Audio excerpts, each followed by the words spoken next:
Hello friends, எல்லோரும் எப்படி இருக்கீங்க? நல்லா இருக்கீங்களா? இதில் வந்து சுரக்கா கூட்டு எப்படி பண்ணுறதுன்னு பார்க்கலாம். முதல்ல கொஞ்சம் ஒரு பாத்திரத்தில் மண் இதில் கொஞ்சம் தண்ணி ஊற்றிருக்கேன். தண்ணி ஊற்றி கொஞ்சம் சூடானதுக்கப்புறம் அதில் வந்து கடலைப்பருப்பு இல்லாட்டி பாசிப்பருப்பு கொஞ்சம் போட்டுக்கோங்க. ஒரு 50 கிராம் போல் போட்டுக்கோங்க.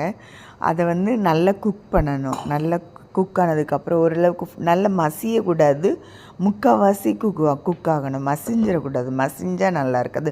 கொஞ்சம் முழுசாக இருக்கணும். அந்த முக்கால்வாசி குக் ஆனதுக்கப்புறம் அதில் சுரக்காயை கொஞ்சம் சின்னதாக கட் பண்ணி அதில் சேர்த்து ரெண்டையும் வேக விட்டுருங்க. நல்லா வேகணும். இந்த மாதிரி சேர்த்துறேங்க. ஒரு சின்ன சுரக்காய் சேர்க்கலாம். நான் ஒரு சின்ன சுரக்காய் சேர்த்துருக்கேன். அதை சேர்த்து வேக விட்டுறேங்க. அது கூட பாருங்கள், கொஞ்சம் நேரம் ஒரு நல்ல வேக கொஞ்சம் டைம் எடுக்கும். ரெண்டும் சேர்த்து ஒரு 10 நிமிஷமாவது எடுக்கும். 10 நிமிஷம் வந்ததுக்கப்புறம் தனியாக ஒரு பேனில் ஜீரகம், கடுகு, சின்ன வெங்காயம், கருவேப்பிலை போட்டு தாளித்து வச்சுக்கோங்க. அது இது கூட நான் சேர்க்குறேன். கொஞ்சம் இது வெந்துட்டு இப்போ பார்த்தீங்களா, அது பார்த்தாலே கலர் மாறிட்டு நல்லா வெந்துட்டு. அது கூட அந்த கொஞ்சம் தேங்காய் சேர்த்துருக்கேன். கொஞ்சம் அரைச்ச தேங்காய் சேர்த்துருக்கேன். இது ரொம்ப நல்ல டேஸ்ட்டாக இருக்கும். ரொம்ப ஹெல்த்தியும் கூட. இது கொஞ்சம் ரொம்ப தண்ணீர் காய்ங்கிறதுனால அது நம்மளுக்கு வந்து டைஜஷனுக்கு நல்லாயிருக்கும். வயிற்றுக்கு ரொம்ப நல்லது.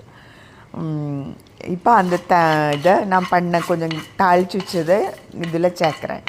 சேர்த்துட்டு உங்களுக்கு உரைப்புக்கு தக்கன வத்தல் போட்டுக்கலாம். வத்தல் தூள் போட்டுக்கிடலாம். இல்லாட்டி என்னன்னாலும் உரைப்புக்கு சேர்த்துக்கிடலாம். நான் 2 மிளகாய் சேர்த்துருக்கேன். வத்தல் சேர்த்தேன். 2 வத்தல், மிளகாய் இல்லை, வத்தல் 2 வத்தல் சேர்த்தேன்.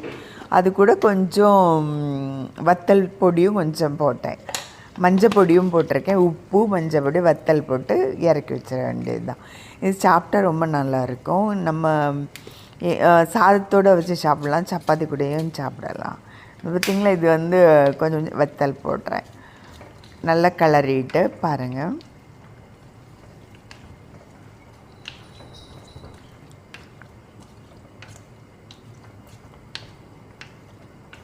இதில் வத்தல் தூள் சேர்த்தாலும் நல்லா இருக்கும். இல்லாட்டி தேங்காயோட பச்சை மிளகாயை அரைச்சி போட்டுறேங்க, அதுவும் நல்லாயிருக்கும்.